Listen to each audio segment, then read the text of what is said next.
City of Stevens Point Common Council meeting, recorded October 19, 2020.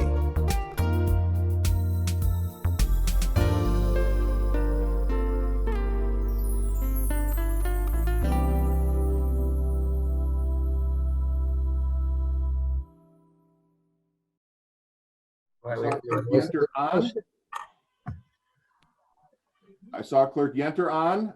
Clerk, would you please call the roll? Jennings. Here. Shore. Here. Nabel. Here. Zarazua. Here. Johnson. Here. Slowinski. Here. Kneebone. Here. Leek. Here. Dalton. Here. Fischler. Here. Morrow. Here. Everyone is present. So at this point, I will recess the regular meeting of the Common Council until after the conclusion of the Special Plan Commission meeting. And at that point, we stand in recess. We will now resume the Common Council meeting, the regular Common Council meeting. Because it's been almost an hour, Clerk Yenter, I'm going to ask that you do a roll call again, please. Jennings. Here. Shore. Still here. Nabel. Here. Zarazua. Here. Johnson.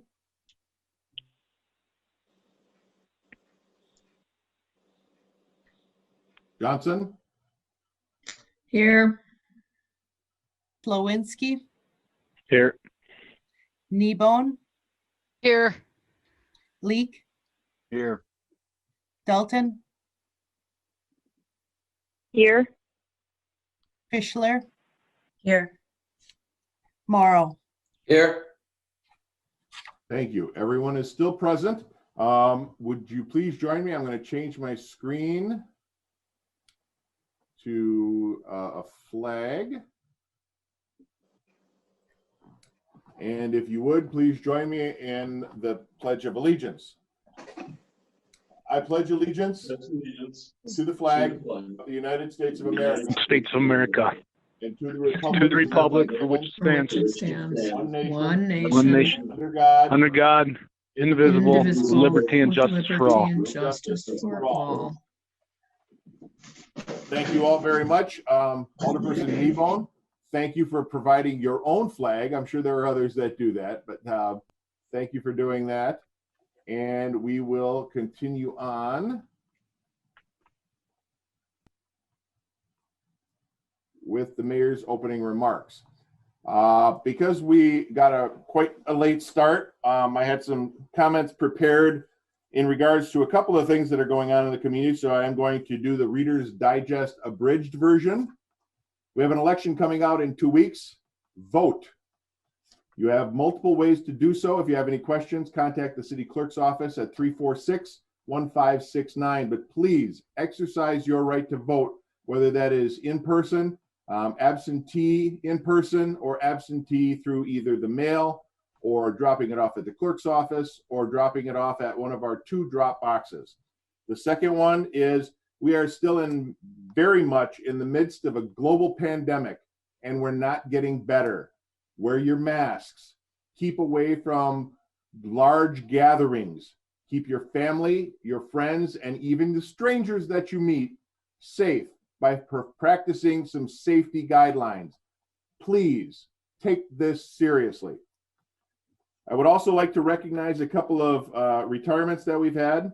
Lee Beveridge served on the Historic Preservation and Design Review Committee since 1987. I think there's some people on this call that are not quite that old.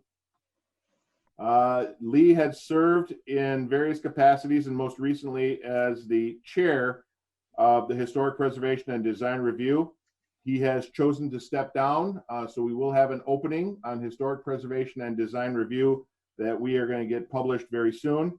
And Fred Hoffenberger has served on the Transportation Commission since April of 2003.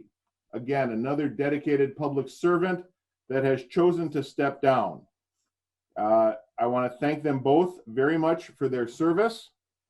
And with that, I am going to move on to anyone who wishes to address the mayor and the common council on a specific agenda item other than a public hearing should register their request at this time. Those who wish to address the common council on a public hearing are not required to identify themselves until the public hearing is declared open by me. And we will move on to item number 4, which is those comments. Is there anyone wishing to address the council for up to 3 minutes on a non-agenda item?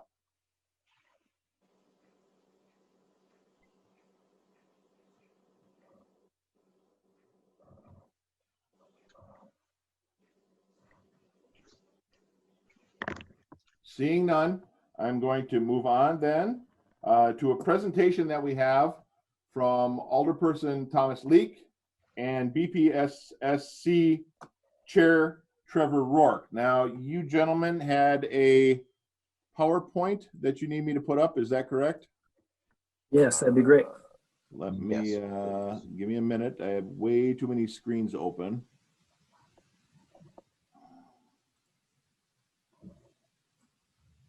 Oh, come on. I had it sitting right here. There it is. Walk, roll, and let me share that screen. Can everyone hear me okay as we're waiting? Yeah, Yes.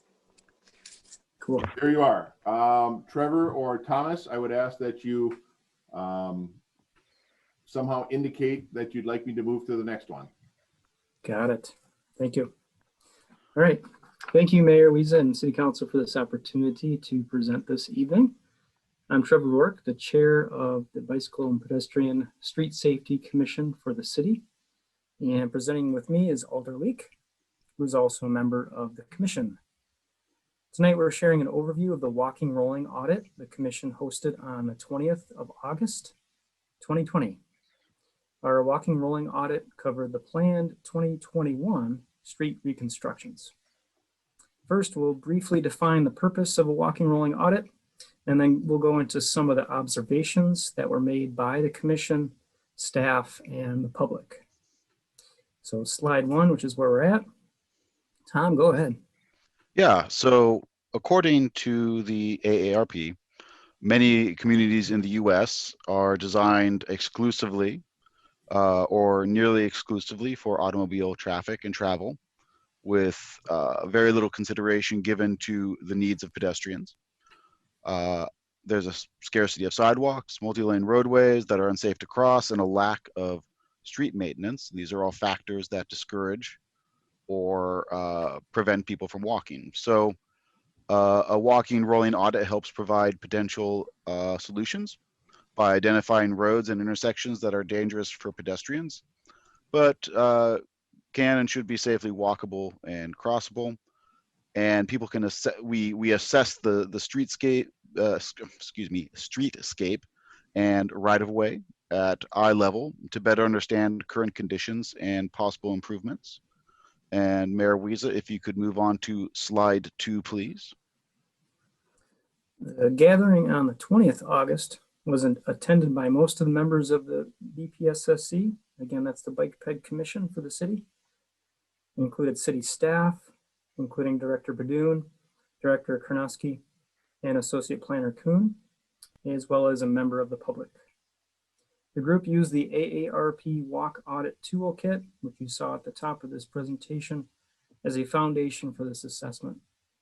However, since this toolkit was actually designed for a very large number of scenarios, everything from assessing the condition of a single sidewalk that wasn't slated for improvement to a full reconstruction of a street. Not all the assessment tools in that toolkit were actually applicable for this walking rolling audit. It was also noted that full reconstructions along the corridors we are about to walk and roll will automatically fix some of the issues, including pavement and sidewalk conditions, as well as ADA compliance. Next slide, please. Yes, yes, Mayor Wiesa, I think we're on slide 3 now.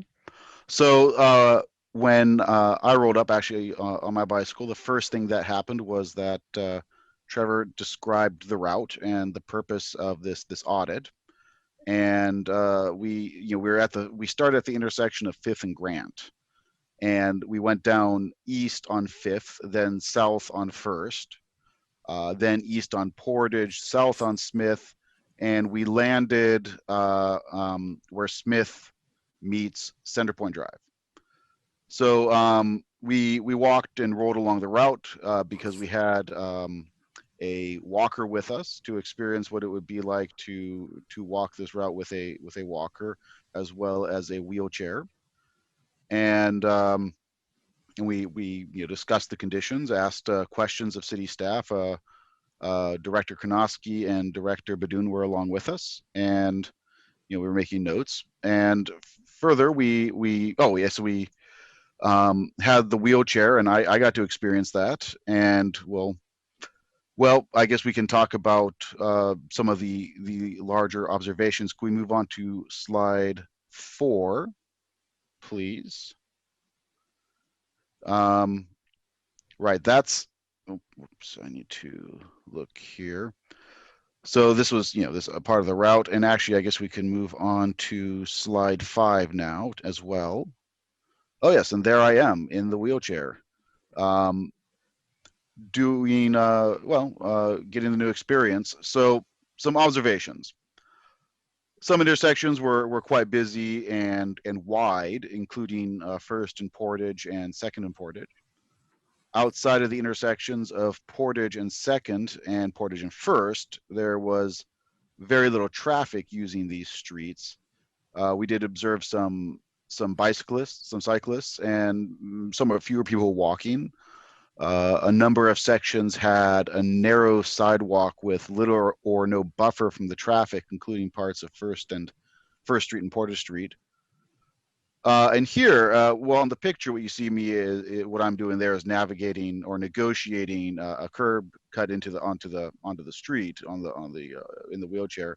There's also another problem in the chair, was that sidewalks were quite slanted, so I was always, and I and others who tried it were constantly correcting the direction of the wheelchair, which was not always easy. Of course, some of them is perhaps inexperience, but it was not always easy.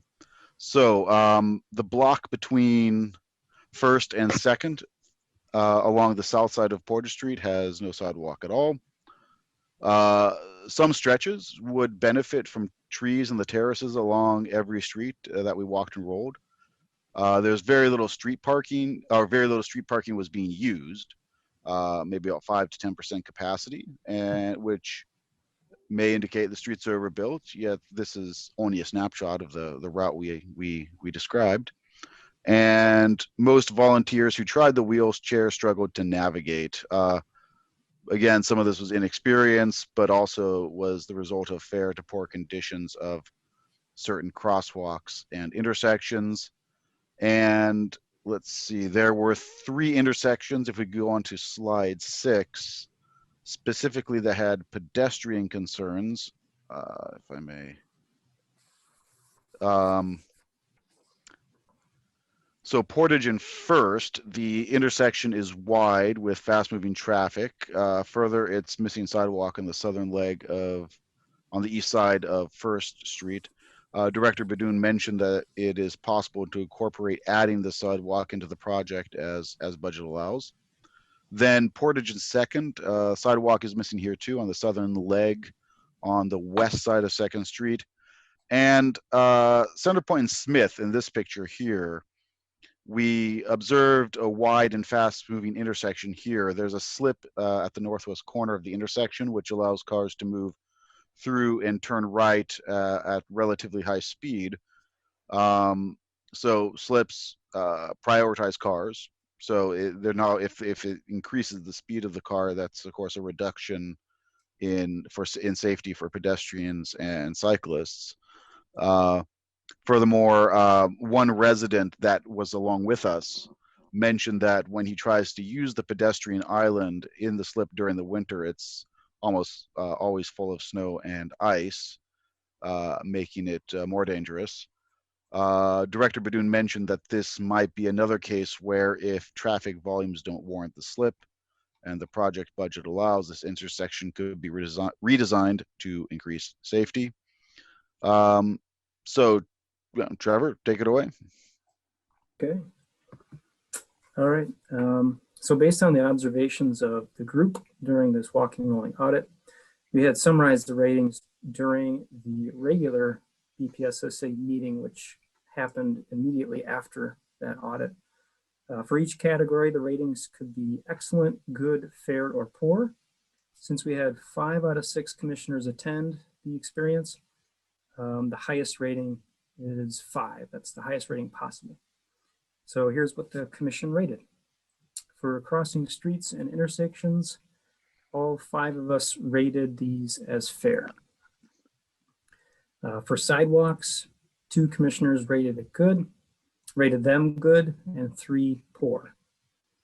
For driver behavior, 4 commissioners rated them good and 1 fair. For safety, 1 commissioner rated them good, 3 fair, and 1 poor. For comfort and appeal, 2 commissioners rated them fair and 3 poor. And then for totals of everything included, 0 rated were excellent, 5 commissioners rated good, 13 rated fair, and 7 poor. So overall, we had a rating of fair condition winning out for all of the streets and sidewalks along those corridors.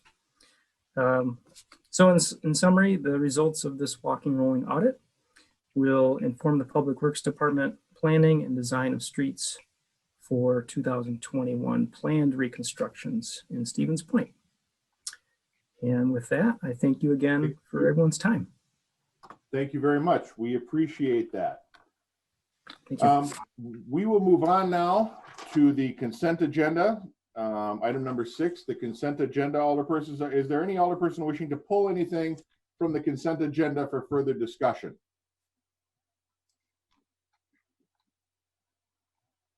Seeing nothing, then, alders, I would entertain a motion. I would move to approve the consent agenda. I second. Alder Morrow.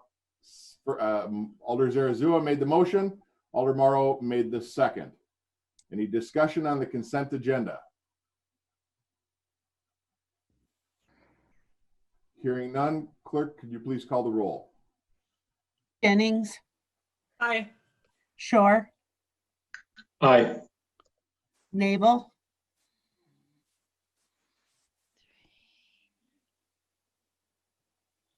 Aye. Zarazua, Aye.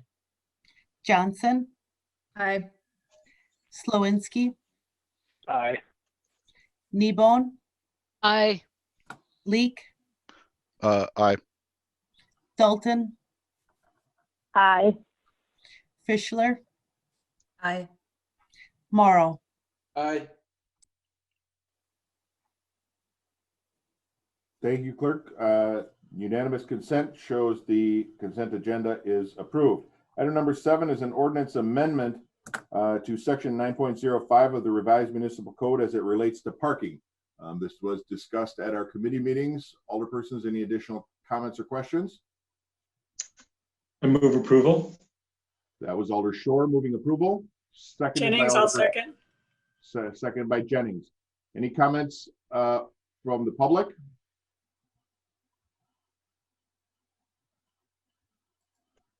Any comments or questions from the alderpersons? Hearing none, Clerk Yenter, please call the roll again. Morrow,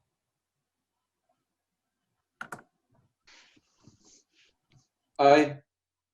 Fischler, Aye. Dalton, Aye.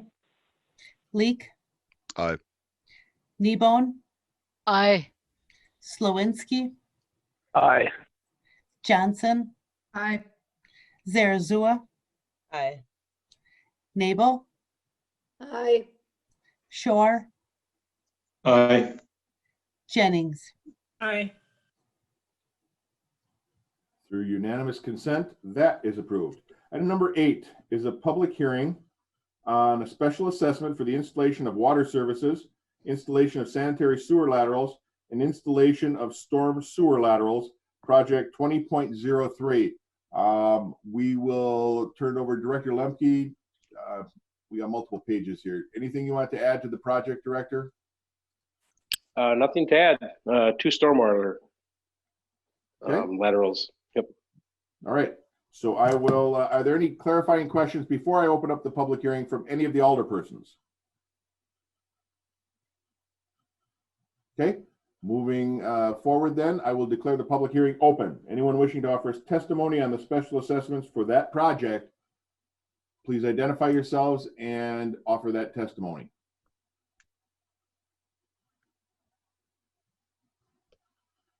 Public hearing is still open.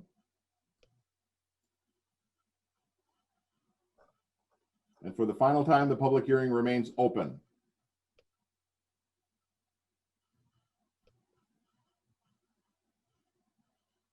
Seeing no one wishing to speak, I'm going to declare the public hearing closed, and we move on to item number 9, which is the final resolution on the above. Alderpersons, what are your wishes?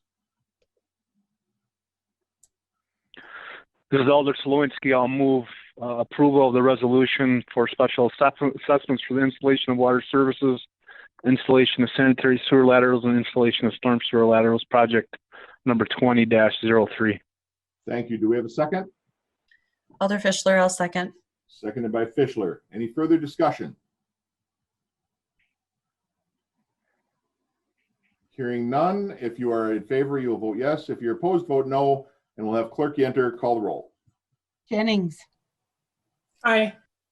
Shore, Aye. Nabel, Aye. Zarazua, Aye. Johnson, Aye. Slowinski, Aye. Kneebone, Aye. Leek, Aye. Dalton, Aye. Fischler, Aye. Morrow. Aye. 11-0, that is adopted. Item number 10 is the elected official salary for the city attorney, city clerk, and comptroller treasurer for the term 2021 through 2025. As you all know, alderpersons, we had discussed this at personnel. Alder Shore. Hi, thank you, Mayor. As Personnel Committee Chair, I can address this item, and then the other item is on the agenda. I can speak to it next when we get to it. But as regards the salaries for citywide officials, I would highlight a couple things. One, the recommended increases were quite modest. Two, for the citywide elected positions as well as the council members, the way that statutes work is to prevent voting on your own salary, meaning that the timing of any increases is synchronized to elections. Coming to the point, with these positions, the citywides, being 4-year terms, this is the only time we could do anything for the entirety of the term. And from my perspective, those two things definitely commended the recommendation. I can make a motion to approve it. Please do. We have a motion to approve the elected salary for the city attorney, city clerk, and comptroller treasurer for the 2021 through 2025 term. Is there a second? Alder Leek here. I'll second. Oh, okay. Sorry. You can have it. We'll give the second to Alder Leek. Okay. Discussion. Hearing none. Clerk, would you please call the roll again? Morrow, Aye. Fischler, Aye. Dalton, No. Leek, Aye. Kneebone, Aye. Slawinski, Aye. Johnson, No.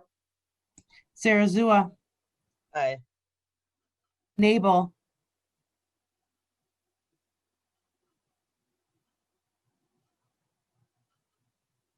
Aye. Shore, Aye. Jennings. Aye. I have 9-2. That motion Yes. is adopted. If I may speak to the next item? We will do that as soon as I get there. The next item on Okay. your agenda, item number 11, is the Alderperson salary. As Chairperson Shore mentioned, we have to do this prior to the elections. No one votes themselves a raise. There's always going to be an election cycle between there, and that's why we're looking at that now. We have an election coming up for the odd-numbered districts in the city of Stevens Point that will be held in April of 2021. Circulation of nomination papers can begin December 1st for districts 1, 3, 5, 7, 9, 11. You get the idea. And therefore, we have to set the salary, if there is any change, now. Chairperson Shore, you have the floor. Thank you, Mayor. So, unlike the previous item, the committee did not support an increase in the alderperson salary. And here I would highlight two differences with the citywide, with the case of the citywide elected positions. One, it's part-time, and so this is not a context of talking about full-time wages. The other significant difference is these are two-year positions, split with half the council being up for election in a year and then the subsequent year. And that means that even though sometimes there can be, you can have to have a wait for the salary to take effect until there's another election. This is something that we can do any year. The key facts are that this was last done 5 years ago. Previous to that, it was done 10 years prior. Probably not a great idea to wait a whole decade, but waiting until a 6th or 7th year, we seem comfortable with. This left one issue that we only discussed in passing and maybe worth visiting, which is, I believe you reminded us, Mayor, that there is another expense related to alders having to do with communicating with the public. And we didn't really give full consideration to what might be done there. I don't know if you have at your fingertips the information of what has been budgeted and what has been spent. So I don't, but I can tell you that I can see the comptroller treasurer's fingers frantically moving to get that information. However, Alderperson, I would suggest that you will have the operational budget presentation I wondered about that. next Monday, and that would be the appropriate time to add that money. If you wanted to choose to forego a salary increase for the alderpersons and ask that that money be included, the comptroller treasurer can help you out with that, and we can talk about that more at the presentation of the operational budget on Monday. Corey, did I give you enough time to find that?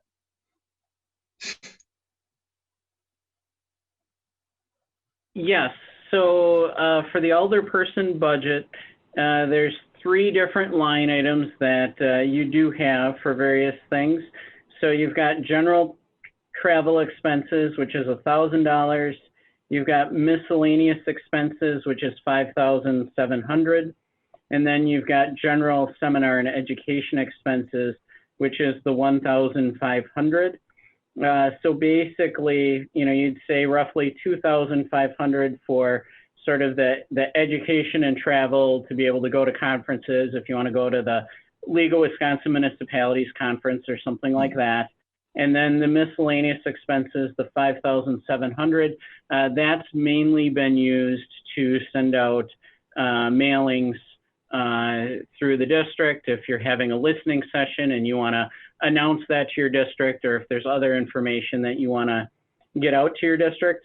So right now, that miscellaneous expenses line item provides a little bit over $500 per alderperson district. And of course, you have some people who use it.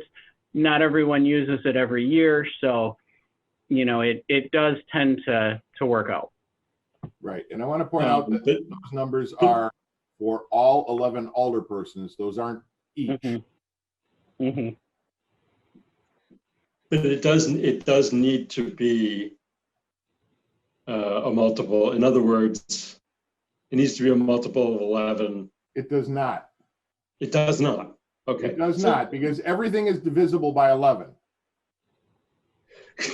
12 is divisible by 11. It's just not a whole number. So it does not need to be a whole number. You choose to allocate that money with the operational budget, just like you do with every department.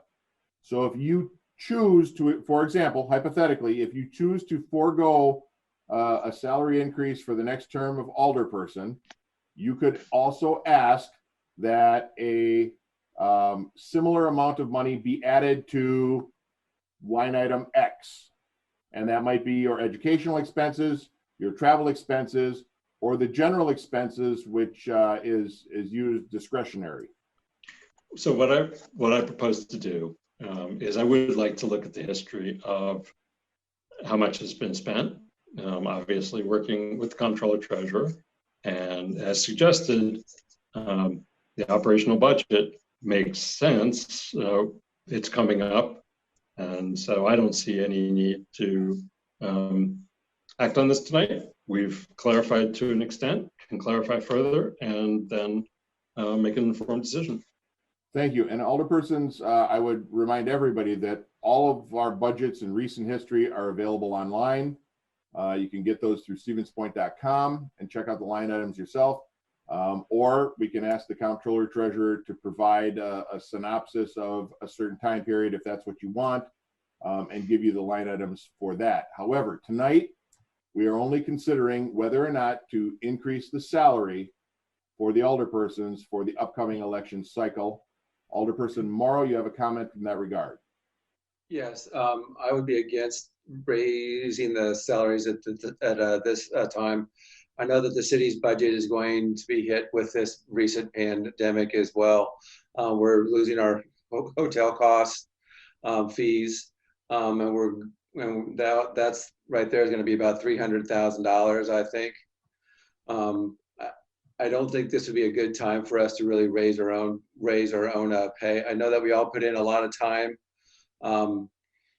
These meetings go for 4 or 5 hours at a time, which is true. I mean, I have yet to see when our meeting agenda says we will be done at a certain time, and that time is actually true. It's usually 1 or 2 hours late.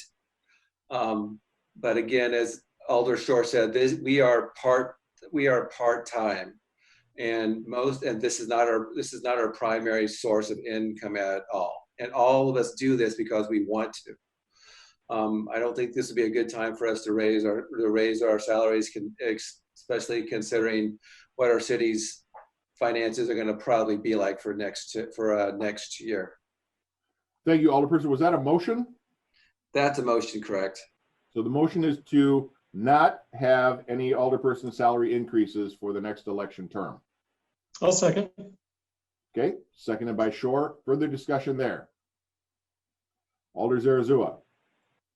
So I think something that was really valuable that was brought up at the Personnel Committee in this discussion was about the fact that because this is part-time, and I'll just speak for myself, like I can afford to do this and have this be like something I do because I love it and I can make the time and make that work with my full-time job and school and everything else.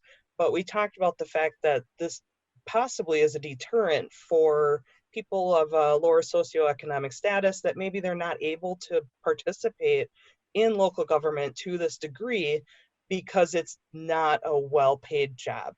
So, you know, if it's someone that's coordinating childcare, they have to take time off from work.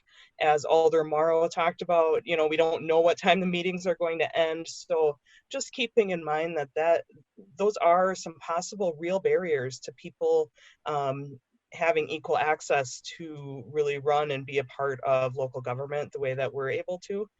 That being said, I don't want to raise either at this point. I just think that's something that was valid to keep in mind as we move forward and continue having this discussion. Thank you, Alder Zarazua. That is some very relevant insight, and I appreciate that. Any other comments? Hearing none, the motion is to not increase the salary for the alderpersons for the 2021 through 2023 election cycle. If you're in favor, vote yes. If you're opposed, vote no. And the clerk will call the roll. Jennings, Aye. Shore, Aye. Nabel, Aye. Zarazua, Aye. Johnson, Aye. Flowinski, Aye. Kneebone, Aye. Leek, Aye. Dalton, Aye. Fischler, Aye. Morrow. Aye.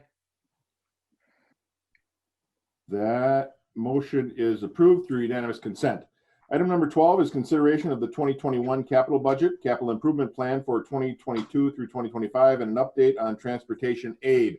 As you know, alderpersons, we started this process in early July, figuring out where we want to best spend our money in the upcoming years and put that plan together.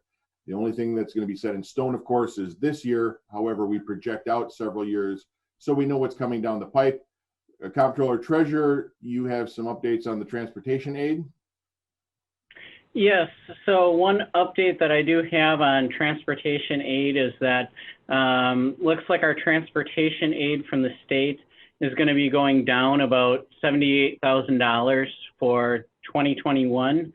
So that is a hit to capital in the way that some of that transportation aid money is used to support the road surface improvements and the road construction projects. And that's not done through the capital budget, that's done through the operating budget, because transportation aid right now, it goes into the operating budget.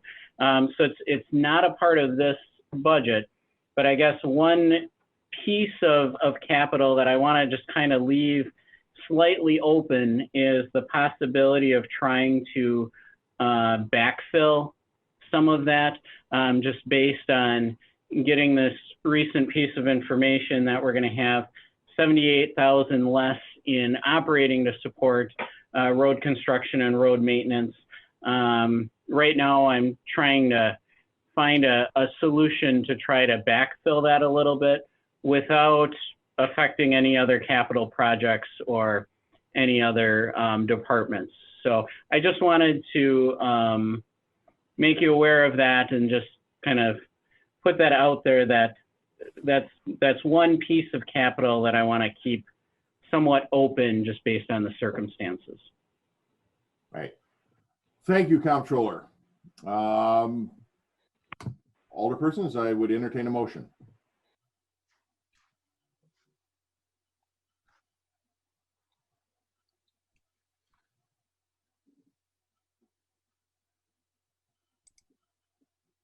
President Johnson, move to approve the capital budget. Thank you. Do we have a second? I second. Alder Morrow. Second by Alderperson Morrow. Further discussion? Final comments from the audience?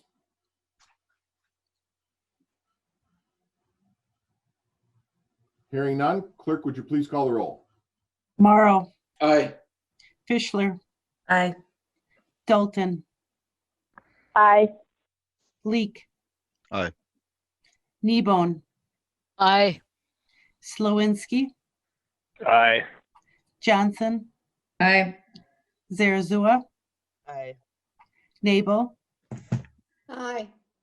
Shore, Aye. Jennings. Aye. 11-0, the capital budget, capital improvement plan for 2022 through 2025 is approved. The next ones relate. So item number 13 is an initial resolution authorizing the sale and issuance of general obligation promissory notes and certain related details. Comptroller? Yes, so this is something that we talked about at Finance. So before you tonight, we do have a pre-sale report from Ehlers, that's our financial advisor, analyzing the financing and providing some basic information about it. And then we also have the initial resolutions for both of the borrowings, both the tax-exempt borrowing and the taxable borrowing. And also Dawn Gunderson from Ehlers is with us as well tonight. And I believe she wanted to make a few remarks on the pre-sale reports or the borrowing. Dawn, the floor is yours. Thank you, Mayor. Thank you, Corey. With this first first resolution, it's for general obligation promissory notes. This is really to raise the funding to finance your 2020 capital projects. So these are items that are your routine borrowing for your annual capital program, and as well as some projects that are in your tax increment district number 9. These are tax exempt because they're public purpose projects. The capital financing for your capital projects relates to items that you're funding through your tax levy. And the TID number 9 is for infrastructure improvements in TID district number 9, and the revenues supporting that will come from that tax increment district. So the items affecting your general operation levy will be just from your capital budget projections. Promissory notes are notes that are issued for a period of less than 10 or less years. So the structure on this issue, with the assistance of your comptroller, will be financed. These items will be financed between now and 2026. So they're a shorter than 10-year period of time, as well as the TID 9 projects will run through 2028, also shorter than the 10-year amortization allowed for promissory notes. And that structure was built around your existing debt service needs. So if this resolution, which was prepared by your bond attorneys, Foley and Lardner, if it's approved this evening, we will be back at your meeting on the 17th, asking that you consider parameters for the award of this sale. When you issue predominantly bonds, you have to have a period of 30 days between the time you authorize and the time you sell. We don't meet that between now and your November meeting, so these parameters then will allow us to execute the documents administratively by the mayor or the comptroller at a date of November 30th. So we'll be back with those, fine-tuning those parameters at that date. So this evening is to authorize to proceed with the sale. We will start preparing all the documents and come back. Then we'll take competitive bids on that day and award to the most favorable results from that competitive sale. Thank you very much. You're welcome. So with that, I need a motion to introduce the initial resolution or accept the initial resolution authorizing the sale and issuance of those general obligation promissory notes. Are we allowed to approve them together, or do we need separate votes? Because they're listed separately on the agenda, Alderperson, I'm going to ask that we take them separately. Okay. I move approval. Thank you. Do we have a second? Second, President Johnson. Thank you very much, President Johnson. Any discussion? Hearing none, we're going to need a roll call. Clerk, enter, please. Jennings, Aye. Shore, Aye. Nabel, Aye. Zarazua, Aye.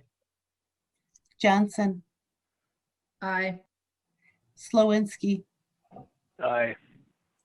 Kneebone, Aye. Leek. Aye. Dalton, Aye. Fischler, Aye. Morrow. Aye.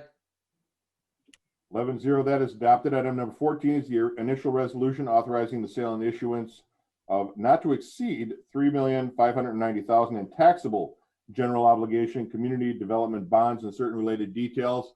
Corey or Dawn, anything to add there? Mayor, I'll just make a couple comments there. Absolutely. These are community development bonds because they relate to financing cost for your tax increment district number 5 and tax increment district number 10. They are taxable because of the purpose of the financing. They're related to incentives for those TIF districts. And the revenues expected to pay the debt service on these will come from those 2 different districts based upon the structure of the financing. The projects within district number 5 will be financed over a 3-year time period. The structure is based upon the revenue streams of the district. And district number 10, since that's a newer district, we've structured that for a longer term. That will go out for the full 20 years. And that again is kind of structured to be supported by the revenues coming in from that district. So same timeline as far as the issuance of the sale, and the final competitive sale will be on November 30th. Thank you very much. Comptroller, anything to add there? No, I think Dawn pretty much covered it. Okay. Alderpersons, what are your wishes? This is Alder Slowinski. I'll move to approve. Thank you. President Johnson, second. Thank you very much. A motion and a second. Any further discussion? Hearing none, clerk, would you please call the roll? Morrow, Aye. Fischler, Aye. Dalton, Aye. Leek. Aye. Kneebone, Aye. Slowinski, Aye. Johnson, Aye. Zarazua, Aye. Nabel, Aye. Shore, Aye. Jennings. Aye. Thank you very much. Unanimous consent, that is approved. The next item number 15, begins on page 86 of your packet, Alderpersons, and that is a resolution extending the relaxation of open intoxicants ordinance on specific days in the downtown area.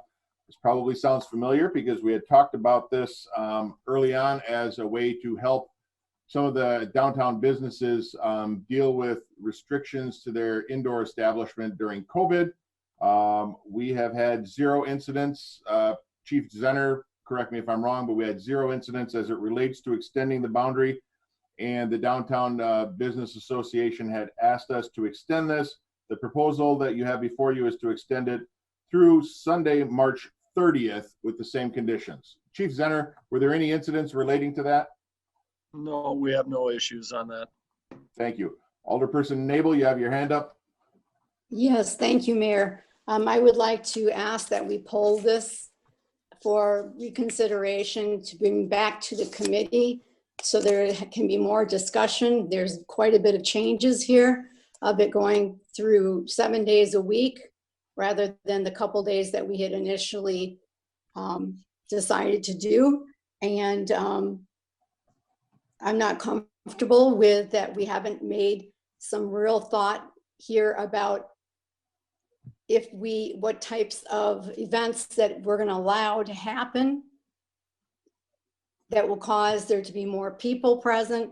As I've heard, and have not been down there myself, but heard from others, that in the beginning it seemed to be pretty good, but then people weren't masking. There were larger crowds. And when you have music, you have more people that have to shout louder.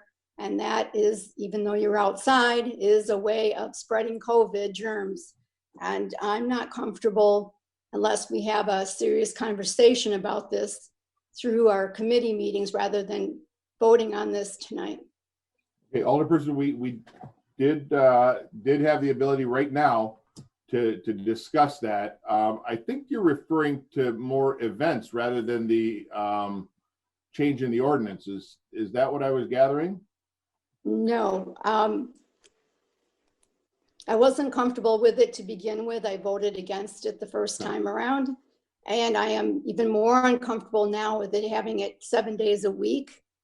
And the fact that we've already had events happening, that people have done music and brought even more people down there, where there could be other events that come about with the farmers market on Saturdays, other things of, again, having more people in a close proximity where we are in an epidemic right now, and I don't feel comfortable with this. Okay, thank you, Alderperson. I want to point out before I ask for a second that the current change and extension has expired. Alder Jennings, you had your hand up. Is that a second? No, it's not. Okay, hang on. Before we discuss this, I need to see if there's a second to the Alderperson's request to refer it back to committee. Is there a second for that?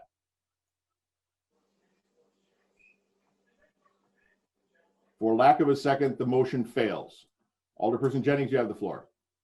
Yeah, I do have a question and two comments, and I have some reservations as well. But I am curious why this didn't go through public policy and general government. So it seems to be bypassing our normal process. I will only vote for this as long as a mechanism remains intact to shut this down if any problems arise. Good. And also, I have already expressed this, and now I'm seeing the train kind of going this direction, but I'm concerned that this time of COVID will be used as an index for future policy. This is not normal times. The level of activity downtown is much less than usual. Student activity is much less. So the language of the resolution is specific to COVID, and I will oppose things going forward if this is extended into general ordinance policy without much more investigation and time passing where we can study this during so-called normal times, which we all know there may never be a thing like that again. But. That is absolutely true, Alderperson. So I will tell you that at any time, this ordinance can be brought back and rescinded by a vote of this body with proper notice, of course. The reason that it wasn't gone through committee is, as I said, this was set to expire on October 16th. The request came in without enough time to properly notice that through our normal process. In discussion with the president of the council, we thought it still appropriate to bring it forward since the order has, or the previous extension has now expired.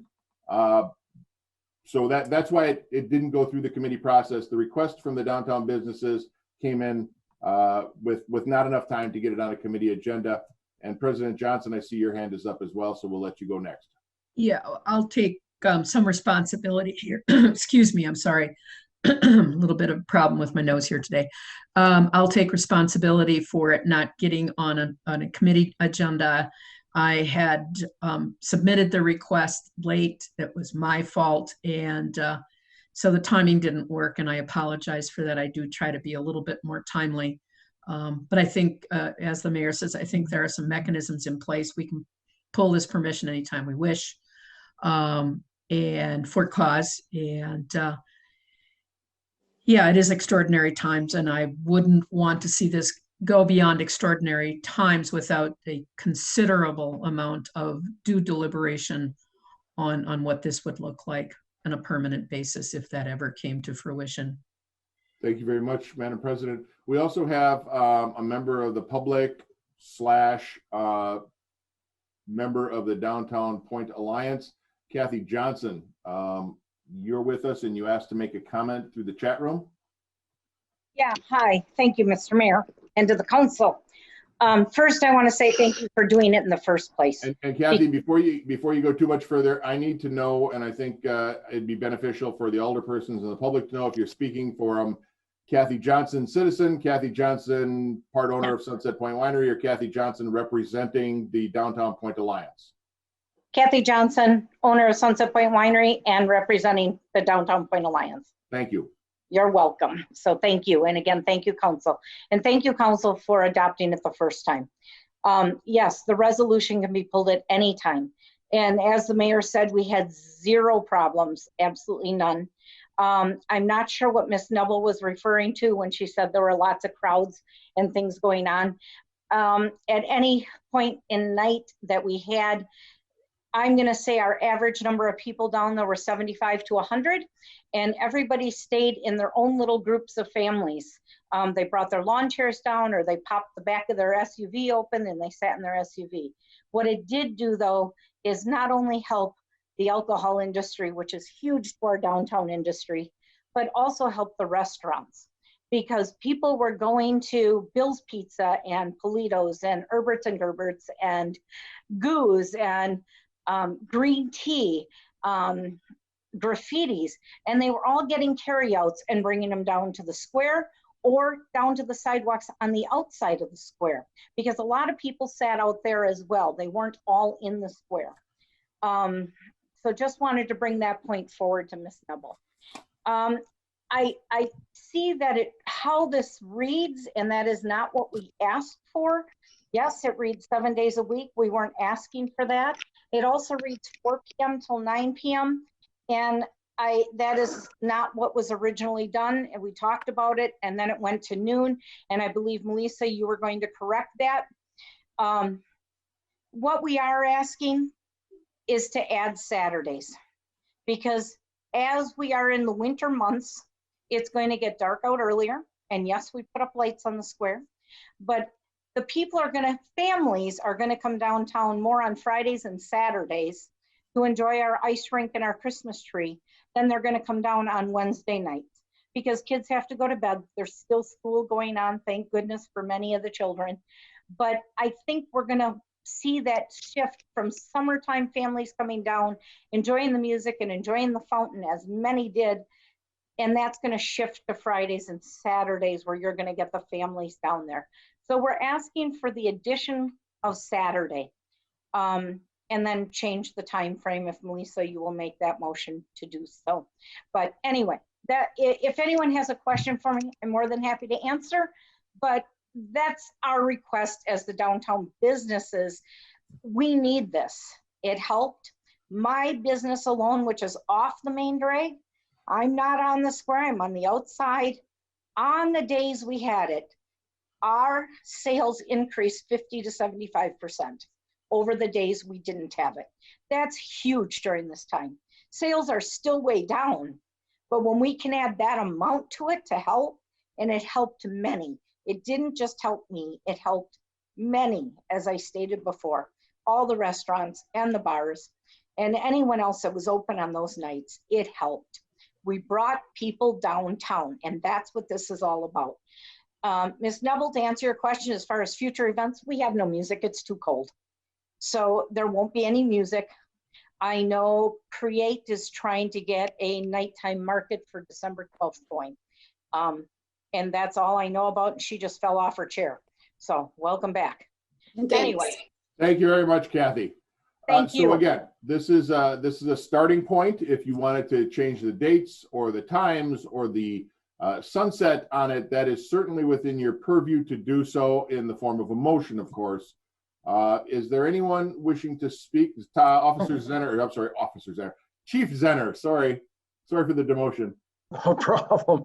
I just wanted to confirm, doing a quick look at the map, is that the accurate boundaries?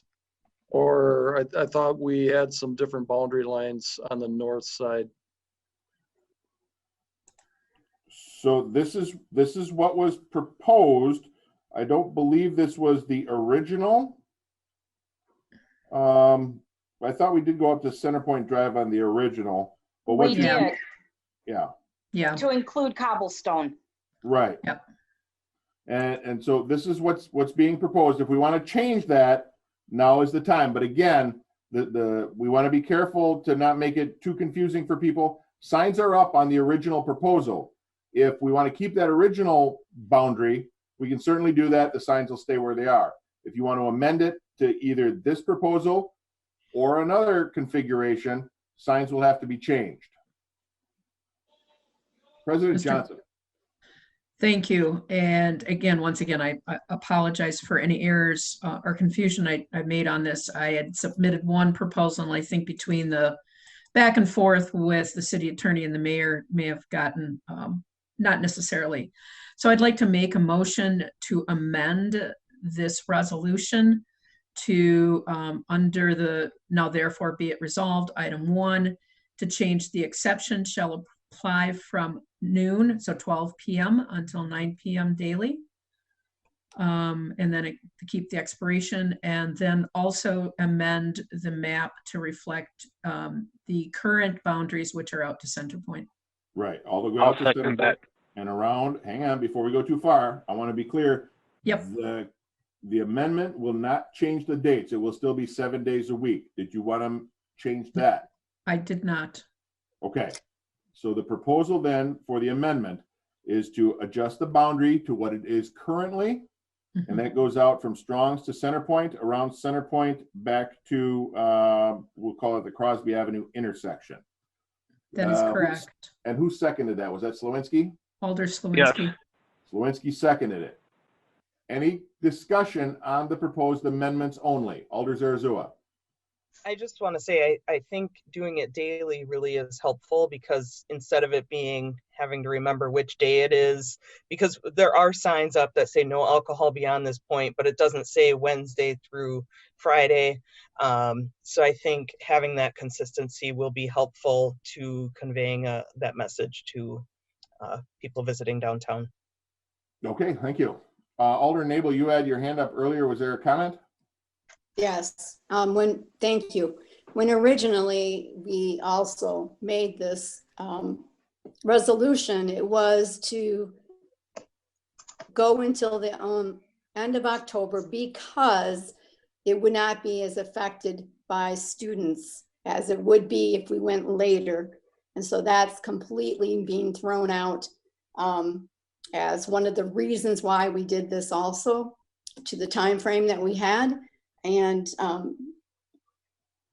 again, my issue was, as I commented on Facebook, when I saw pictures of this events going on down there, the mayor had shown a picture, and I saw many people close together, not at tables and without masks. And his comment to me, and I said, I don't see much masking. And you said, that's why I'm across the street taking this picture. That's my point completely. And we are at an epidemic right now, and it's going to be worse. And so I will be voting against this. Thank you. Any comments again relating to the amendment proposal? Okay, hearing no comments, I'm going to do a voice vote on the proposed amendment. Hang on one second.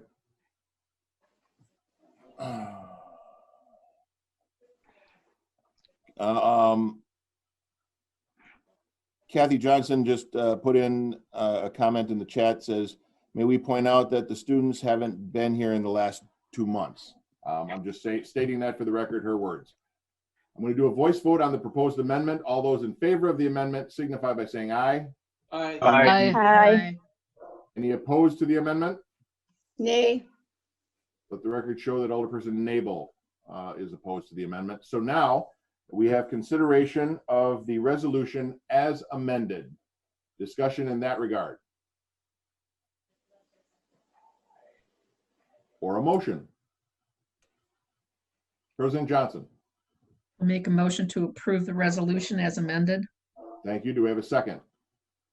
Seconded by Zarazua. Discussion? Comment, Alderperson Zarazua, the floor is yours. So COVID is a very serious thing, and we know that. And I feel this is part of that compromise, because people are still going out. There are people going in bars, whereas we're providing an opportunity for people to be outside.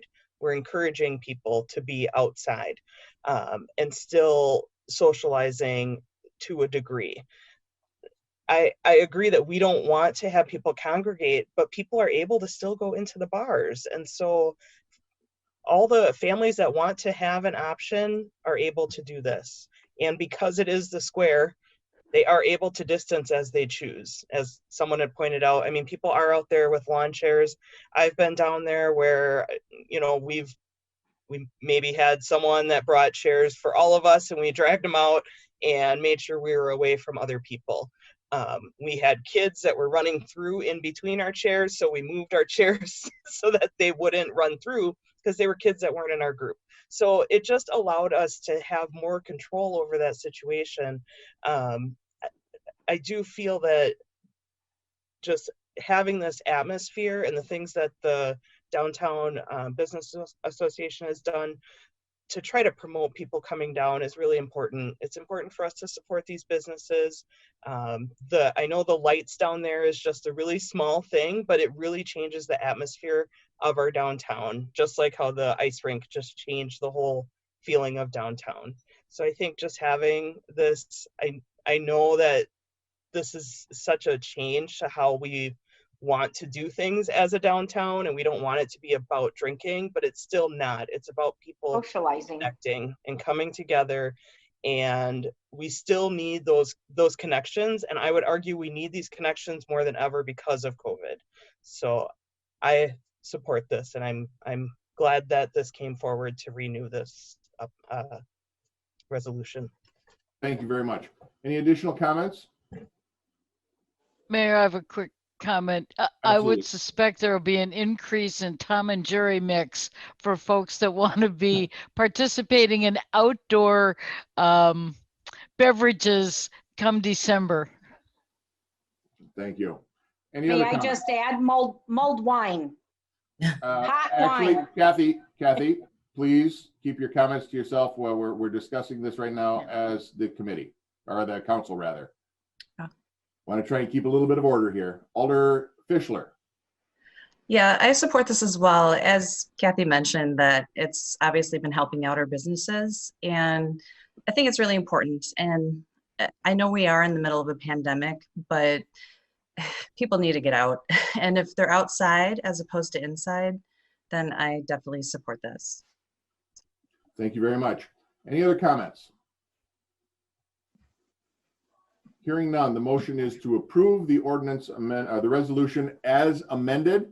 If you are in favor, vote yes. If you are opposed, vote no, and Clerk Yenter will call the roll. Jennings, Aye. Shore, Aye. Nabel, No. Zarazua, Aye. Johnson, Aye. Slowinski, Aye. Kneebone, Aye. Leek. Aye. Dalton, Aye. Fischler, Aye. Morrow. Aye.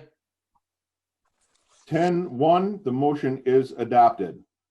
Item number 16 is on page 88 of your packet, and that's a resolution for a conditional use permit for the Opera House LLC to operate an outdoor beer garden at 1116, 1124, and 1128 Main Street. Director Konoski, this of course is the redevelopment of the Fox Theater and a component of that. Director Konoski. This was discussed at Plan Commission at our normal meeting in October. Staff and Plan Commission recommend approval as presented. Thank you. Alderperson Jennings. I'll move to approve. Thank you. Do we have a second? I second Alder Morrow. Seconded by Alderperson Morrow. Any discussion? Hearing none, clerk, would you please call the roll? Morrow, Aye. Fischler, Aye. Dalton, Aye.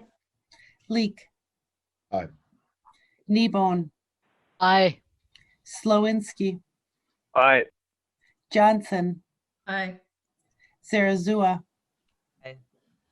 Nabel, Aye. Shore, Aye. Jennings, Aye. Okay, unanimous consent, that is approved. Item number 17 is on page 89 of your packet. And that is a resolution for a conditional use permit to construct a front porch and overhang at 2306 College Avenue, setback 18.5 feet from the front yard line, consistent with the traditional neighborhood overlay zoning district. I believe most of the alders were at the Plan Commission, but Director, refresh our memories. This is a request from the property owner to construct a porch and an overhang following the traditional neighborhood overlay development guidelines. So reducing the typical 25-foot setback, front yard setback to 18.5 feet for this particular instance. So Plan Commission did hold a public hearing, did recommend approval as presented within the resolution. Staff supports that recommendation as well. Thank you. Alderpersons, what are your wishes? President Johnson. Motion to approve the conditional use permit. Thank you. Do we have a second? Seconded by Nabel. Discussion? President Johnson. I just wanted to comment. I really like the appearance of the new porch and the entryway. It really enhances the house, and I like what they've done to it. So kudos to them. I think it brings great value to them and to the neighborhood. Thank you very much. Any other additional comments?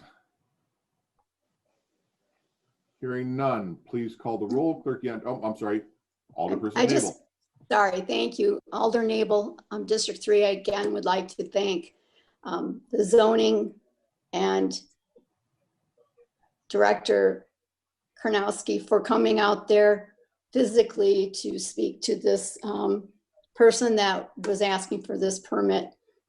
They were very helpful, and I think that goes a long way. I hope people realize that that's how willing our staff is on city to try to make, things right for them and not always say no. So thank you. Thank you very much. Any additional comments? Hearing no further comments, Clerk Yetter, please call the roll. Jennings, Aye. Shore, Aye. Nabel, Aye.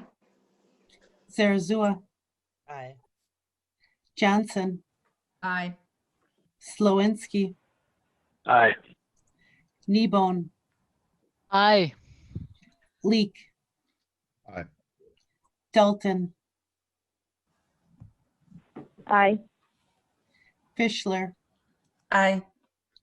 Morrow. Aye. Okay, unanimous consent, that is approved. Item number 18 is a resolution for a sign variance at 1401 East Avenue for the Friends of Emerson Park to construct a temporary freestanding sign exceeding the allowable height, duration, and size regulations regulated in the R3 zoning district. This is really just a fundraising sign for the Emerson Park project. President Johnson, you have the floor. Thank you, Mr. Mayor, and thank you, alders and members of the public. I'm very proud to make a motion to approve this conditional use permit. Thank you very much. Or zoning variance, excuse me. Sign variance, yes. Sign variance, thank you. Is there a second? Seconded by Alderperson Nabel. Comments or discussion there? President Johnson. Sure, I'll just take a few minutes and remind everyone that the Friends of Emerson Park are in the process of launching their capital campaign to raise the money necessary to redevelop that nearly 2-acre parcel right along Clark Street. And our sign is a hopeful reminder to those driving by that if they have the time, they can visit us and learn more about the Friends of Emerson Park and our plans for the redevelopment of that wonderful site. Thank you very much, President Johnson. Thank you for your work on that project as well, along with all of the other volunteers that have been working very hard to try and make this a reality. Any other comments? In public, Absolutely, Bob, go ahead. we're 727 2nd Street. Just to cross the T and dot the I's. Emerson Park is in the Clark Street Historic District. And just to, I have no doubt that they would approve it. But according to chapter, I believe it is 22, any signs, anything attached to the ground has to be approved by the Historic Preservation Design Review Commission. So, like I say, it's just a technical thing, but I would point out, Mr. Ware, that this request is for a temporary freestanding sign, not attached. Yes, it's attached to the ground, though. It is not attached to the ground. It is sitting on the ground. It's just going to sit on the ground? Yes, sir. It's a freestanding sign. Okay. All right. Just for information of everybody, 21-3, the Cardinals are beating the Cowboys. Thanks. Have a good evening. Thank you. Any other comments? Hearing none. Clerk, would you please call the roll? Morrow, Aye. Fischler, Aye. Dalton, Aye. Leek, Aye. Kneebone, Aye. Slowinski, Aye. Johnson, Aye. Zarazua, Aye. Nabel, Aye. Shore, Aye. Jennings. Aye. 11-0, that is approved.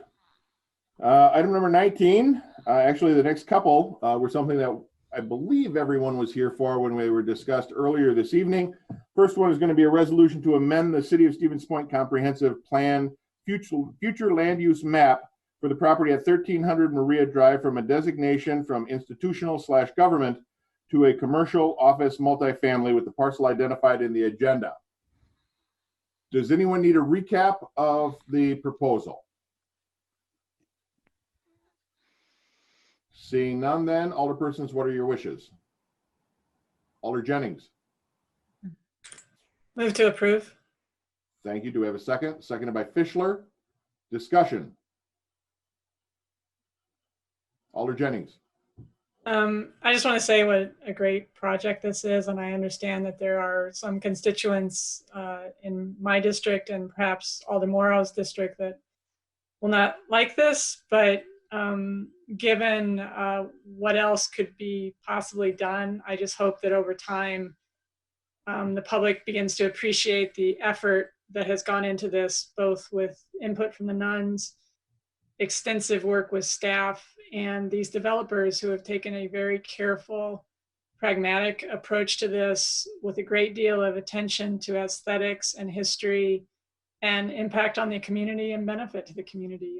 We have to worry about balancing the budget, and this creates a taxable base that is also going to be, I think, a really positive thing. So I'm strongly in support of this. Thank you. Thank you. Any other comments? Hearing none. Clerk, would you please call this roll? Jennings, Aye. Shore, Aye. Nabel, Aye. Zarazua, Aye. Johnson, Aye. Slowinski, Aye. Kneebone, Aye. Leek. Aye.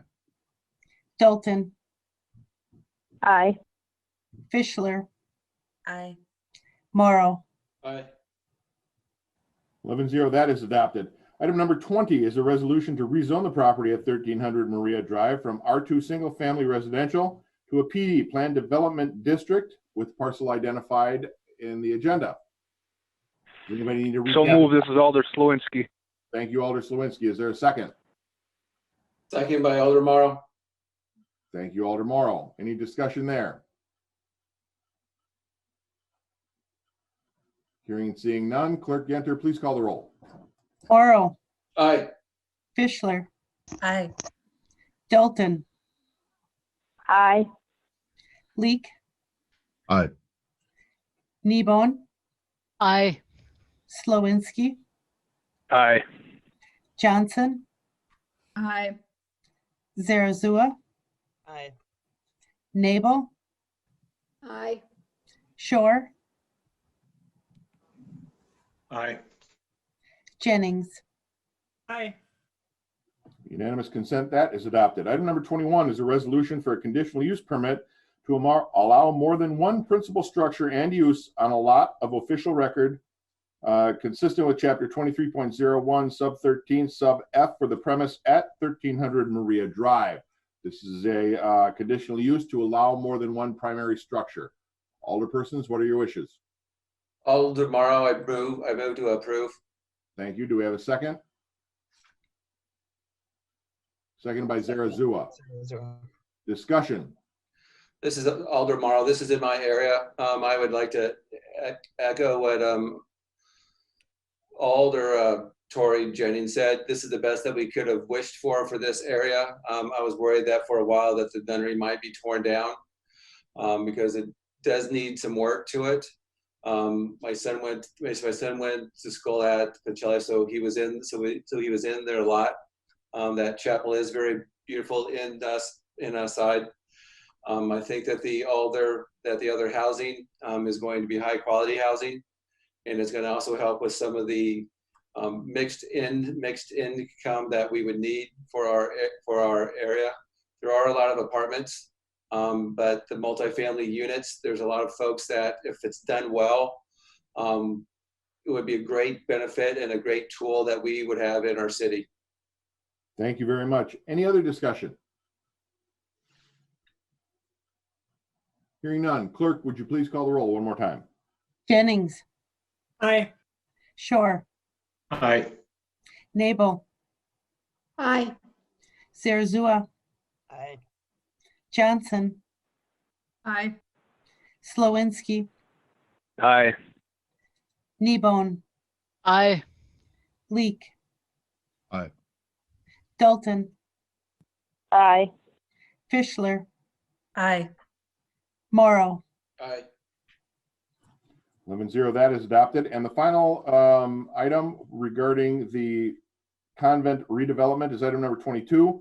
That's a request from General Capital Group for a site plan approval of the proposed development located within the planned development zoning district at 1300 Maria Drive. Alderpersons? Alder Morrow, I would also move to approve this as well. Thank you. Do we have a second? Seconded by President Johnson. Discussion. This is Alder Morrow again. I have listened to a lot of the P people in my area, and a lot of them approve this. I have not heard anything negative about this until earlier today. But from what I have been hearing, everybody that I've talked with has been pretty up about this. Thank you very happy much. with it. Great. Any other discussion? Hearing none. Clerk, could I get a roll call, please? Morrow, Aye. Fischler, Aye. Dalton, Aye. Leek, Aye. Kneebone, Aye. Slowinski, Aye. Johnson, Aye. Zarazua, Aye. Nabel, Aye. Shore, Aye. Jennings. Aye. Unanimous consent. Item number 23 is to enter into closed session pursuant to Wisconsin statutes 19.85 sub 1 sub E and 19.85 sub 1 sub G for deliberation and negotiating the purchase of public properties, et cetera, et cetera. Before we entertain a motion, I want to point out that item B, the consideration of a development agreement for the multifamily development at 1300 Maria Drive, has been pulled from tonight's discussion. We will not be talking about that in closed session. The only thing up for consideration is item A, which is the consideration of a potential donation of real estate for a public park usage that is predicated on a commitment by the city to make certain investments in infrastructure at the site in question, and which will potentially face complications due to implied or constructive easements benefiting adjacent properties. That is the only thing we'll be discussing in closed session, and we will not be returning into open session for action on that. Alderpersons, I need a motion to go into closed session. We'll move by Nabel, second by Johnson. Discussion in that regard. Hearing none, Clerk Yenter, please call the roll. Jennings, Aye. Shore, Aye. Nabel, Aye. Zarazua, Aye. Johnson, Aye. Slowinski, Aye. Kneebone, Aye. Leek. Aye. Dalton, No. Fischler, Aye. Morrow. Aye. 10-1, we have a motion to go into closed session. Now, since we will not be returning into open session, as I remove people, I'm not going to put you in the waiting room. We're not going to return into open session. I will be removing you from the meeting. So